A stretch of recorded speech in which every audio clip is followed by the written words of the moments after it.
Bonjour et bienvenue à vous sur actu-nautique.com, Nicolas Valence. L'actualité est très chargée sur Euromaritime pour Monaco Marine qui a annoncé ce matin à Marseille un plan de développement important.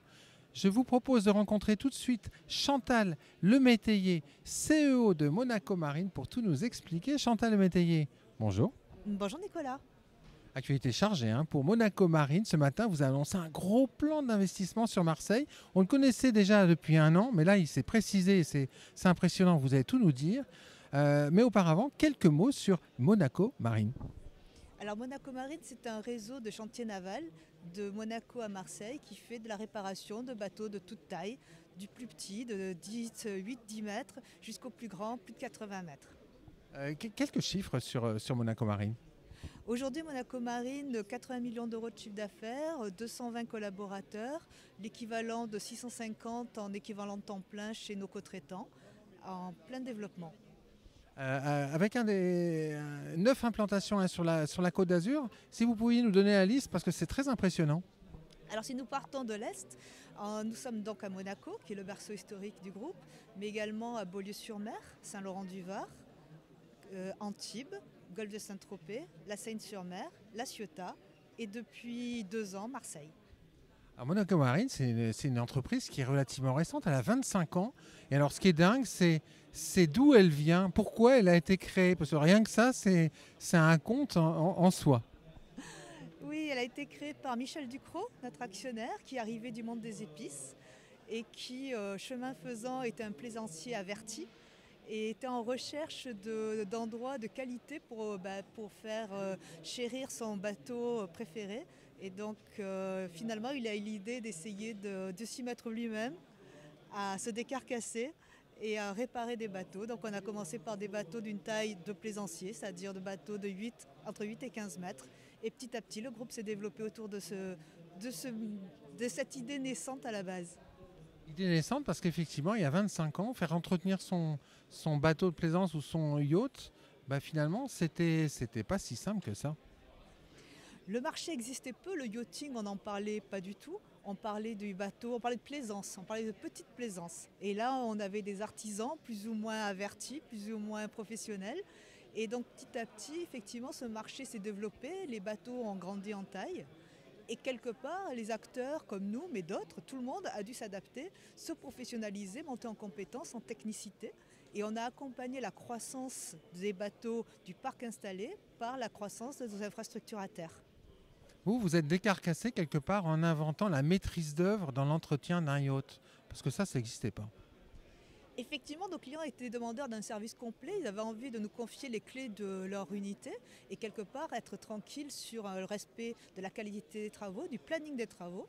Et donc il faut rendre en temps et heure les travaux commandés, voire donner du conseil. On a un devoir en tant que professionnel de donner du conseil. Donc c'est vrai que tout ça, il a fallu former nos gens à savoir non seulement sourcer les meilleurs co-traitants, savoir sourcer les innovations technologiques, mais également à suivre parfaitement l'avancée des travaux et savoir juger de la qualité des travaux rendus. Alors, cette année 2020, ce début d'année 2020, la saison du refit bat son plein actuellement dans les chantiers. Tous les chantiers sont pleins d'ailleurs en passant sur l'autoroute à Marseille, voir le bassin des grands yachts, il est plein. Vous, ce début d'année, c'est l'occasion d'annoncer 2 investissements. On va commencer par le plus petit, ça c'est à Juan-les-Pins. Effectivement, Juan-les-Pins, c'est le tout petit dernier. Quand je vous ai listé les chantiers, il en manquait un. C'est Monaco Marine Juan-les-Pins, qui est à Port-Galis. Toute dernière installation, on a commencé au 1er janvier 2020, donc il y a un peu plus d'un mois.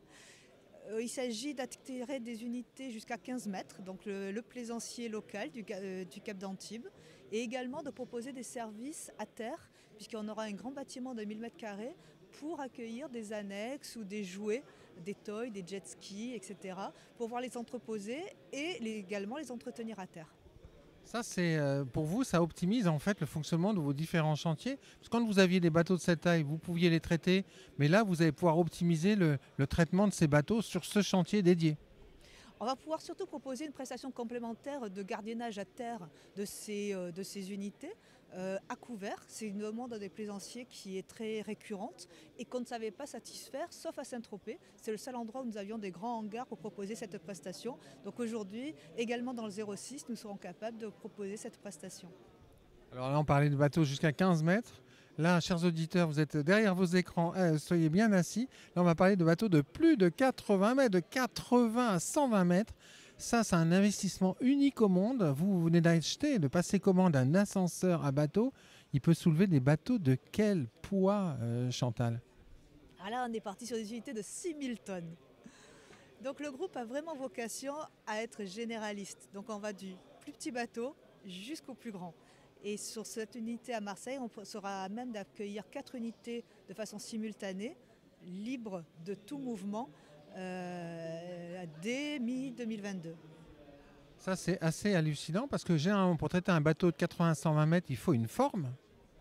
C'est effectivement le moyen traditionnel, c'était la forme de radoub, mais aujourd'hui les formes elles sont toutes bien occupées ou du moins il n'y en a pas de disponibles. Donc nous devions nous trouver de nouveaux outils. C'est également des outils qui ont été développés en Espagne et en Italie. Donc la France aujourd'hui devait se doter de moyens complémentaires à ce qui existe déjà à La Ciotat, puisqu'à La Ciotat il y a déjà un ascenseur à bateau de 2000 tonnes.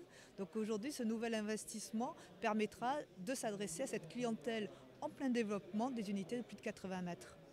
Ouais, sachant que pour un ascenseur à bateau, ça va être quasiment le plus gros, au moins en Europe, peut-être au monde. Pour du yacht, oui. Ce sera le plus gros ascenseur à bateau dédié yachting que nous aurons en Europe et même au monde. Quel est l'accueil reçu par les armateurs et les capitaines? De l'impatience. De l'impatience et puis beaucoup de curiosité. Aujourd'hui, les armateurs nous suivent, nous attendent également.